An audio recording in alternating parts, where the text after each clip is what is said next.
ভাইরা আমার, আজ গোটা পৃথিবীতে আমরা মুসলমানরা যতটা পিছিয়ে আছি, যতটা দুর্বল আছি, বিভিন্ন জায়গায় জায়গায় আজ আমাদের মুসলমানদের উপরে যে নির্যাতন এবং জুলুম চলছে, আমাদের বিরুদ্ধে যে মিথ্যা প্রপাগান্ডা চলছে, সারা পৃথিবীর যেদিকে তাকাবেন সবচেয়ে বেশি মায়ের আমরাই খাচ্ছি, আবার দুর্নামের ভাগিদারও আমাদেরকেই হতে হচ্ছে।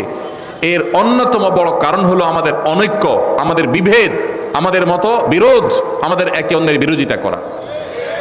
আজ এই প্রেক্ষাপটে অন্তত আমাদেরকে ঐক্যবদ্ধ হতে হবে, ঐক্যের গুরুত্ব আমাদেরকে অনুধাবন করতে হবে। আমাদের ঐক্যের যে ফর্মুলা ডক্টর আব্দুল্লাহ জাহাঙ্গীর রহমাল্লাহ দিয়ে গেছেন, সেটা মূলত তাঁর দেওয়া না।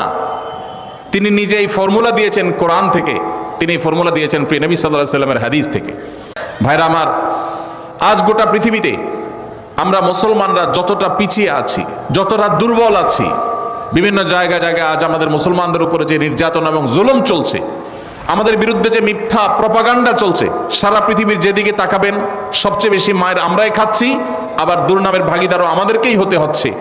এর অন্যতম বড় কারণ হলো আমাদের অনৈক্য, আমাদের বিভেদ, আমাদের মতো বিরোধ, আমাদের একে অন্যের বিরোধিতা করা। আজ এই প্রেক্ষাপটে অন্তত আমাদেরকে ঐক্যবদ্ধ হতে হবে, ঐক্যের গুরুত্ব আমাদেরকে অনুধাবন করতে হবে। আমাদের ঐক্যের যে ফর্মুলা ডক্টর আব্দুল্লাহ জাহাঙ্গীর রহমাল্লাহ দিয়ে গেছেন, সেটা মূলত তাঁর দেওয়া না। তিনি নিজে এই ফর্মুলা দিয়েছেন কোরআন থেকে, তিনি এই ফর্মুলা দিয়েছেন প্রিয় নবী সাল্লাল্লাহু আলাইহি ওয়াসাল্লামের হাদিস থেকে।